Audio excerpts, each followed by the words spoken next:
તો આ તરફ જામનગરના કાલાવડ શહેર અને ગ્રામ્ય વિસ્તારમાં કમોસમી વરસાદ વરસી રહ્યો છે। સરેરાશ 2 ઇંચથી પણ વધારે વરસાદ અત્યારે પણ ધોધમાર વરસાદ વરસી રહ્યો છે। સતત વરસતા વરસાદથી મુખ્ય માર્ગો અને ખેતરોમાં પાણી ફરી વળ્યા છે। ખેતરોમાં તૈયાર થયેલા મગફળીના પાથરા પણ પલળી ગયા છે। કપાસ, મગફળી, સોયાબીન સહિતના પાકમાં ભારે નુકસાન થયું છે। કમોસમી વરસાદથી પાકને મોટા પાયે નુકસાન થતાં ખેડૂતો ચિંતામાં મુકાયા છે।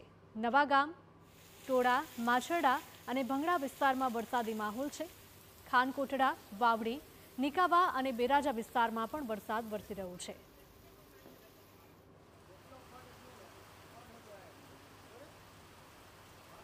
રાજ્યભરમાં કમોસમી વરસાદના કારણે ખેડૂતો ચિંતામાં મુકાયા છે અને તમામ તૈયાર થયેલો પાક પાણીમાં પલળી જતા લાખો રૂપિયાનું નુકસાન સહન કરવાનો વારો હવે ખેડૂતોને આવ્યો છે।